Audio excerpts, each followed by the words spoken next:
दोस्तों आज की वीडियो में काफ़ी महत्वपूर्ण टॉपिक पे बात करने वाले 7 प्रकार की शादियां नल एंड वाइड हो सकती है। जी हाँ, ऑनरेबल सुप्रीम कोर्ट की नई जो लेटेस्ट गाइडलाइन है उसके बारे में मैं पूरी डिटेल में आपको प्रैक्टिकल बताने वाला हूँ। इस वजह से वीडियो काफ़ी महत्वपूर्ण होने वाला और बहुत ज़रूरी वीडियो होने वाला, तो वीडियो का अंत तक जरूर देख लेना। तो चलिए दोस्तों, नो टाइम पास नो बकवास, सीधा करते हैं काम की बात। मैं हूं हंस। सेकंड बात दोस्तों, कमेंट में नंबर ना छोड़े। अगर आप मुझसे ही बात करना चाहते हो, डिस्कशन में पूरी डिटेल होती है, अपॉइंटमेंट बुक करके आप बात कर सकते हैं।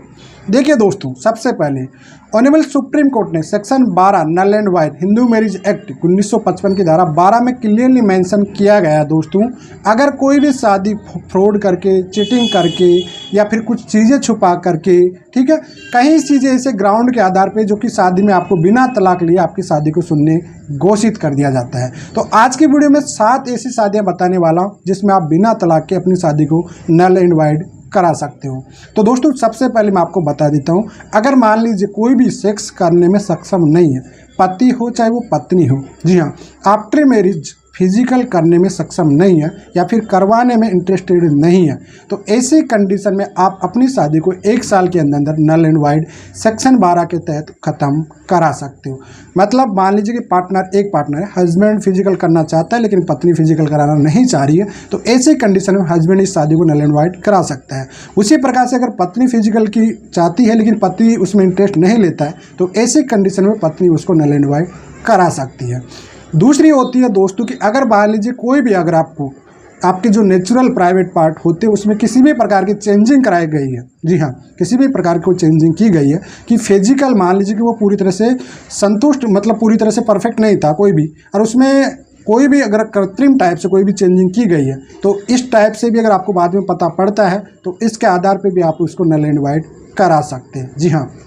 तीसरी मैरिज, मान लीजिए जिससे आप शादी करने गए थे, शादी के वक्त उस जिसको देख के आए लड़की को या लड़के को, उसको छुपाकर दूसरी शादी आप किसी और से कर दिया जाता है, तो ये भी शादी नल एंड वाइड की कैटेगरी में मानी जाएगी। जी हाँ, तीसरी शादी मैंने आपको बता दिया कि भैया अगर आप जो भी लड़का देखने गए उसकी जगह लड़का चेंज कर दिया गया, ठीक है, तो वह भी एक धोखाधड़ी में आ गया आपके साथ, या फिर ऐसा लड़की जिसको देखने गए उसके बाद वो लड़की उसको छुपा दिया गया, ऐसी शादी को भी आप नल एंड वाइड करा सकते हो। जी हाँ।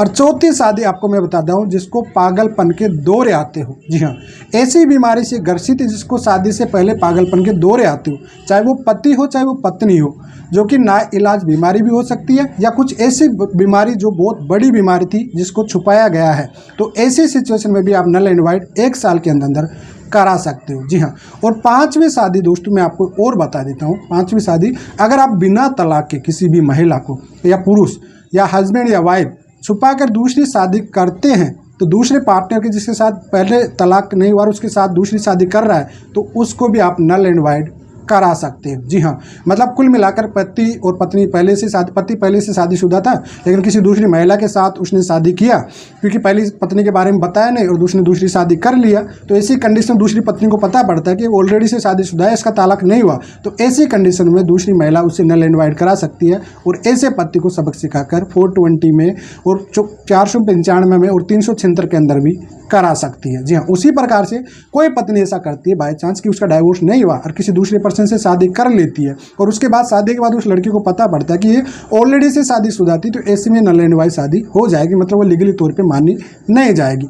और 5वां ग्राउंड जो शादी आपको मैं बचा चुका हूँ, छठी आपको बता देता हूँ, अगर आप हिंदू हो और आप 3 गोत्र नहीं टालते हो, जिसे आपकी मदर का गोत्र, ठीक है, आपकी पिताजी का गोत्र और आपके मामा जी का गोत्र, अगर 3 गोत्र आप नहीं टालते हो, हिंदू रीति रिवाज, आपको पता है हिंदू मैरिज एक्ट, मुस्लिम मैरिज एक्ट क्यों बने हुए, क्योंकि आपकी 95% आज के ज़माने में भी शादियां अरेंज मैरिज होती है, ये बात आप अच्छे से समझ लेना। इसी वजह हिंदू मैरिज एक्ट 1955 की धारा 5 और 6 उठा के आप अच्छे से हिंदी में पढ़ लेना कि भाई आप अपनी रूढ़िवादी से जो भी शादियां करते हो वह कानूनी तौर पे मान्य होती है। जी हाँ, तो इस कुल मिलाकर आपको ये 5 कम से कम 3 गोत्र में आपको टालना पड़ेगा। मतलब एक तो खुद का गोत्र, आपके पिताजी का गोत्र एक हो गया, ठीक है, दूसरा गोत्र आपके पिताजी की मम्मी का गोत्र, मतलब आपके पिताजी के मामा का गोत्र टालना पड़ेगा, और तीसरा गोत्र आपकी मम्मी का गोत्र, मतलब आपके खुद के मामा का गोत्र टालना पड़ेगा अगर आप हिंदू है तो।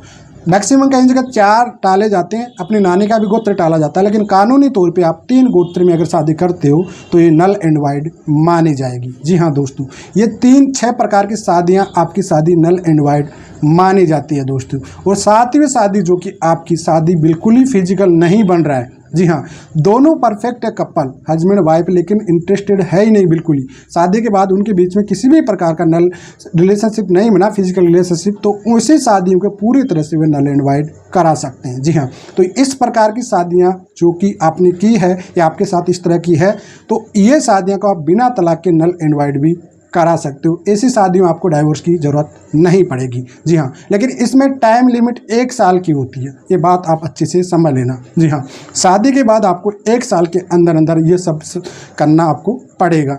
आगे अगर आप करते हो तो प्रॉपरली आपके पास जो कि लिमिटेशन एक्ट 468 के तहत आपको एक मैक्सिमम प्रॉपरली ग्राउंड बनाना पड़ेगा, तभी जाके आप डाइवोर्स इसको नल एंड वाइड करा सकते हो। तो उम्मीद करता हूं दोस्तों, जो आपके सवाल रहते थे मैंने पूरी प्रैक्टिकल बता दिया। फिर भी अगर आपके कोई सवाल रहते हैं तो कमेंट में बता सकते हो। फिलहाल आज के लिए इतना ही। जय हिंद।